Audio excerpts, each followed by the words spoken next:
शहीद स्मारक जयपुर कोविड सहायक धरना स्थल में मेरे साथ में पधारे हुए राजस्थान विश्वविद्यालय से निकले हुए और राजस्थान में अपनी एक अलग पहचान रखने वाले नेता भाई पारुल जी गोदारा का मैं हार्दिक स्वागत करता हूं, अभिनंदन करता हूं। उनके साथ साथ मेरे युवा क्रांतिकारी साथी भाई प्रमोद पूनिया जी, भाई मुकेश पूनिया जी और तमाम मेरे क्रांतिकारी युवा साथी जो पधारे मैं उनका हार्दिक स्वागत करता हूं, अभिनंदन करता हूं।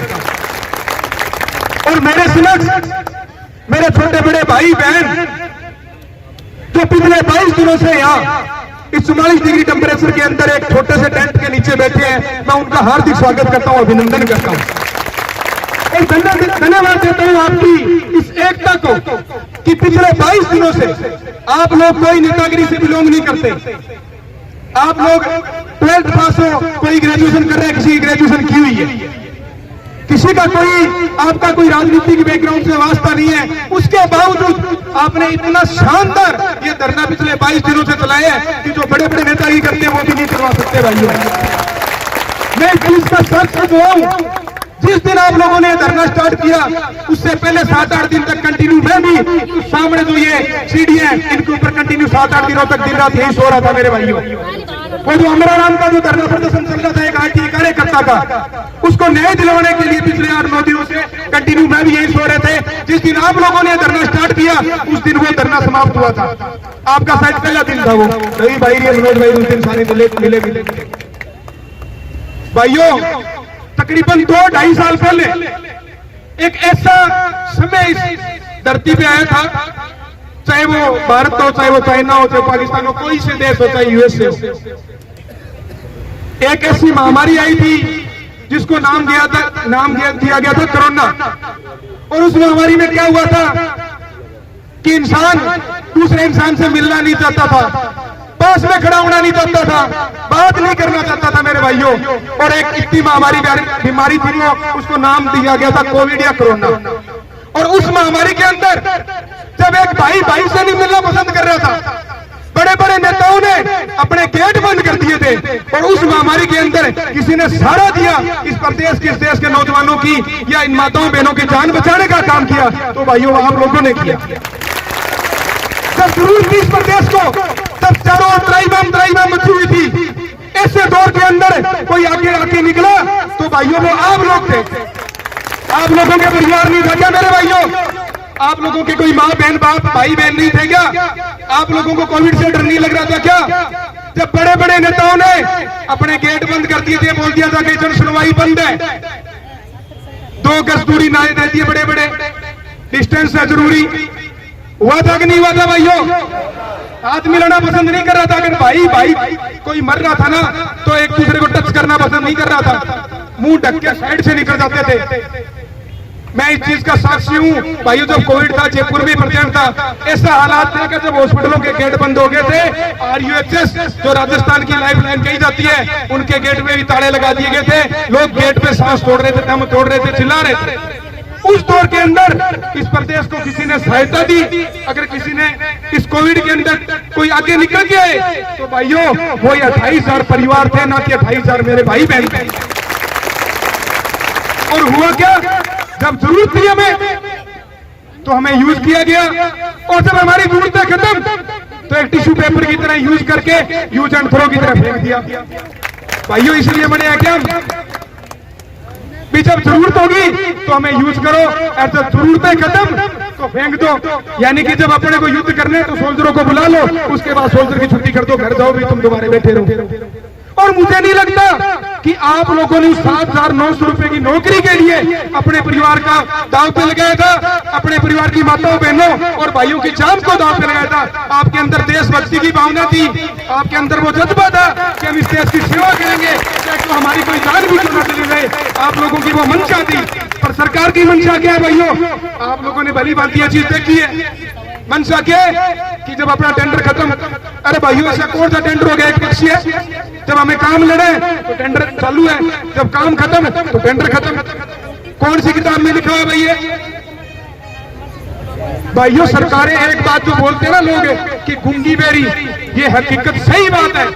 मैं राजनीति से वास्ता रखता हूँ, एक पद पे हूँ, राष्ट्रीय लोकतांत्रिक प्रवक्ता हूँ, पर भाइयों आप लोग मेरे भाइयों, राजस्थान विश्वविद्यालय से जो निकले हुए भाई है, सारे हमारे साथी हैं यहाँ पे, उन लोगों ने भी मिलकर साथ संघर्ष किया है। तो सबसे पहले आपकी बात रखूंगा भाइयों, ये सरकारें सही में गूंगी बेरी होती है। इनको जब तक नहीं चेता जाता, अगर आराम से बैठे रहेंगे, बैठे कोई दिक्कत नहीं है। इंटेलिजेंस के लोग अभी आपके बीच में इंटेलिजेंस के लोग मौजूद होंगे, डेली जायजा लेने के लिए आते हैं कि कल कितने थे 5000, कितने बच्चे हैं 4000, 3000, शादी भर्ती में हो गया। आपके लोगों को तो पता ही नहीं चलेगा कौन घूम रहे हैं, जाके रिपोर्ट कर देते हैं, कोई दिक्कत नहीं साहब, अब एंडिंग है, 2-4 दिन हो रहे हैं, भाग जाएंगे। सल्यूट करता हूं आप लोगों को कि आप लोगों ने इतना धरना चलाया। अब तो ये बाकी बस 90% काम पूरा हो गया। अब सुबह भी बात हो रही थी, हमने भी जिस दिन आए थे तो हमारी पार्टी के तीनों विधायक मौजूद थे, उनको उस टाइम लेके आया था, भाइयों से बात हुई थी, तब उनको अवगत करवाया था। उसके बाद में सिर्फ मैं करता हूँ, MP साहब से बात हुई तो वो भी इस मामले में लगे हुए हैं कि कहीं न कहीं उसका कोई निष्कर्ष निकले तो मैं खुद चल के जाऊं और इस मामले के जाके जो बच्चे परेशान हो रहे हैं उनको कोई न्याय की भांति, गर्मी के अंदर जो परेशान है भाई बहने, जो मेरी छोटी बहनें हैं वो भी यहाँ पे बैठी है काफी दिनों से, तो उनको कोई न्याय मिले तो वो भी अपने घर जाए। तो बात यही है भाइयों कि सरकार को अगर चेताना है तो हमें डट के एक जज्बा लास्ट तक रहना चाहिए। उसी धरने के अंदर हमारी जीत होती है, जिसके अंदर हमारे हौसले बुलंद होते हैं। अगर आप लोगों ने ये सोच लिया कि अब तो 1 दिन निकालना है, 2 दिन निकालना है, तब हमें इंसाफ नहीं मिलेगा भाइयों।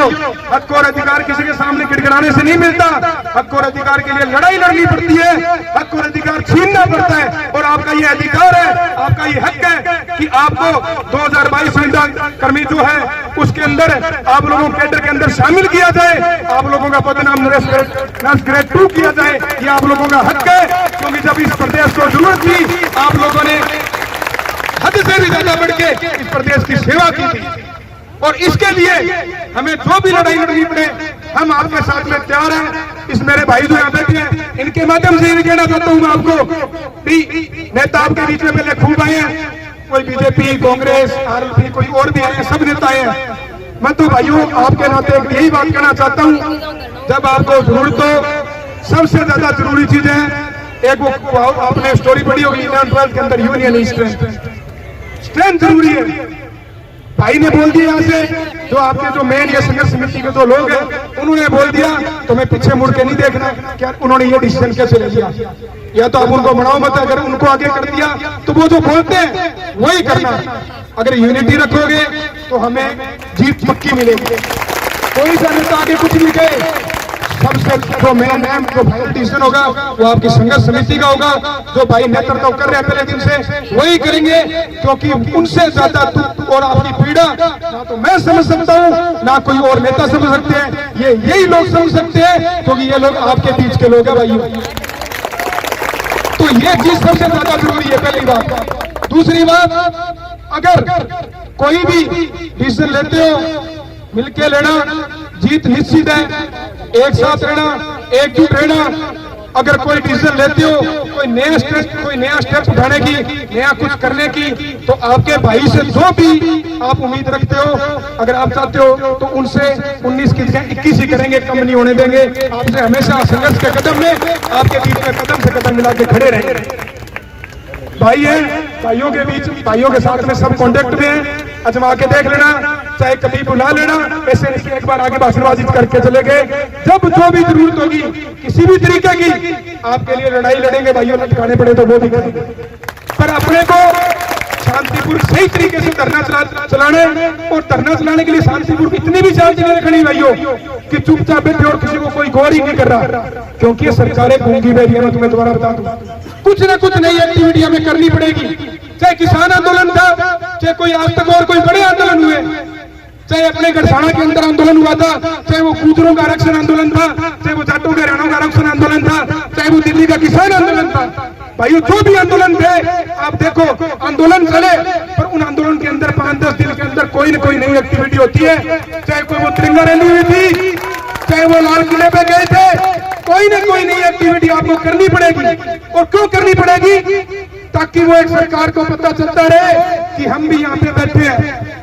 सरकार को पता चलना चाहिए कि हम भी यहाँ पे बैठे हैं, हमें हमारा हक दो, नहीं तो हम मुकर हो जाएंगे। रहना जरूरी है भाइयों, चुपचाप बिल्कुल नहीं बैठना।